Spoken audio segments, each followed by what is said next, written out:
नवी मुंबई महानगरपालिका निवडणुकीसाठीचे बिगुल अखेर वाजले आहे। महानगरपालिकेने प्रभाग रचना जाहीर केली आहे। निवडणुकीत 111 नगरसेवक निवडण्यासाठी 28 प्रभाग असणार आहेत। जाहीर करण्यात आलेल्या प्रभाग रचनेत घोळ केल्याचा आरोप शिवसेना ठाकरे गटाकडून करण्यात आला आहे।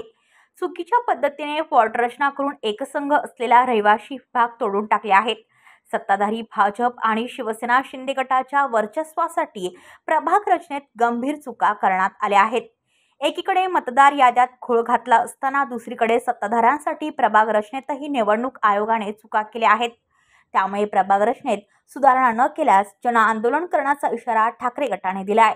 प्रभाग रचना करताना निवडणूक आयोगाने जे बेसिक मूलभूत त्यांचे नियमावली मार्गदर्शक तत्त्व असतात त्याचा या ठिकाणी प्रशासनाला विसर पडलेला आहे आणि या विसर पडण्याचं एकमेव कारण या ठिकाणी वाढलेला अनियंत्रित राजकीय हस्तक्षेप आहे। दोन्ही राजकीय सत्ता केंद्र जी आहेत ज्यांना वाटतं नवी मुंबई आमच्या ताब्यात राहावी, या लोकांनी या प्रभाग रचनेमध्ये मर्यादेबाहेर जाऊन ढवळाढवळ केलेली आहे। ही अधिसूचना आहे आणि हा प्रारूप नकाशा आहे। या दोघांचा काही नकाशांमध्ये ताळमेळ लागत नाही।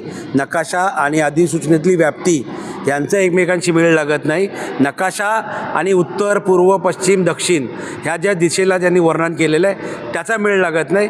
त्याच्यामुळे प्रशासनाने इतके दिवस केलं काय हा प्रश्न या ठिकाणी पडतो आहे। पुढे काय आपण तक्रार करणार आहोत? निश्चितपणे तक्रार केली पाहिजे, कारण नागरिकांची निवडणूक आहे, लोकांची निवडणूक आहे आणि इथे या ठिकाणी जो मतदार याद्यांमध्ये घोळ झाला, प्रभाग रचनेमध्ये इथे घोळ झालेला आहे। त्यामुळे लोकजागृती करून माननीय न्यायालय असेल, माननीय राज्य निवडणूक आयोग असेल, कोर्ट असेल, यांच्याकडे जाऊन आम्ही तक्रार करणार आहोत आणि दाद मागणार आहोत। AM न्यूज आजच्या महाराष्ट्र न्यूज चॅनलला सबस्क्राईब करा, लाईक करा, कमेंट करा आणि बेल आयकॉनला प्रेस करा।